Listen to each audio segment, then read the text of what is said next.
حضرت مولانا مناظر احسن گیلانی رحمۃ اللہ علیہ نے لکھا ہے کہ ہم سفر کر رہے تھے، سڑک کے کنارے ایک ہوٹل پہ چائے کے لیے رک گئے۔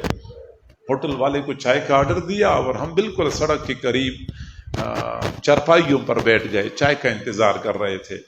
ساتھ ایک اور چارپائی پر ایک بندہ بیٹھا ہوا تھا، ہم دیکھ رہے تھے اس کو۔ تھوڑی دیر تک بیٹھا رہا، پھر وہ کھڑا ہو گیا، سڑک کی طرف منہ کر لیا اور کتی کی طرح بھونکنا شروع کر دیا، خالص جیسے کتا بھونکتا ہے ایسے بھونکنا شروع کر دیا۔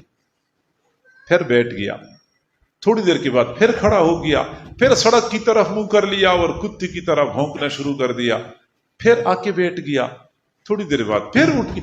اب ہم حیران تھے، یا اللہ یہ تو ہم سمجھ رہے ہیں کہ اس کا دماغی توازن ٹھیک نہیں ہے، اتنا تو ہم سمجھتے ہیں، لیکن جب کسی کا دماغی توازن ٹھیک نہیں ہوتا تو کئی قسم کی حرکتیں کرتا ہے۔ آخر یہ بھونکتا کیوں ہے؟ کوئی اور حرکت کیوں نہیں کرتا؟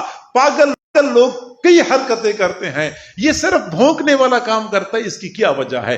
دکاندار جب آیا تو میں نے دکاندار سے پوچھا کہ یہ بندہ کون ہے اور ایسا کیوں کرتا ہے؟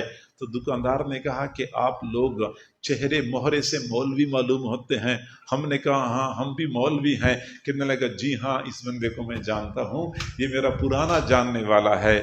جب پاکستان بننے کی تحریک چل رہی تھی تو بہت سارے لوگ ایسے تھے جو حضرت مدنی رحمت اللہ علیہ کے سیاسی نقطہ نظر کے مخالف تھے۔ چلو اختلاف تو ہوتا ہے، وہ تو اتنا بڑا مسئلہ نہیں ہے، لیکن کئی لوگوں نے حضرت مدنی رحمت اللہ علیہ کو وہ تکلیفیں پہنچائیں، ان کی شان میں وہ گستاخی کی، ایک ایک کو اللہ تعالیٰ نے عبرت کا نشان بنا دیا۔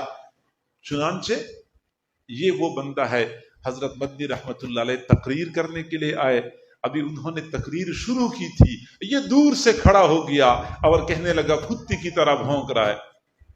یہ بندہ کہنے لگا حضرت مدنی رحمت اللہ علیہ کو کتے کی طرح بھونک رہا ہے، بس اس نے یہ بات کر لی اور پھر اس کے بعد آیا اور کچھ عرصے بعد دماغی توازن خراب ہو گیا۔ اب اس کا حال آپ لوگ اپنی آنکھوں سے دیکھ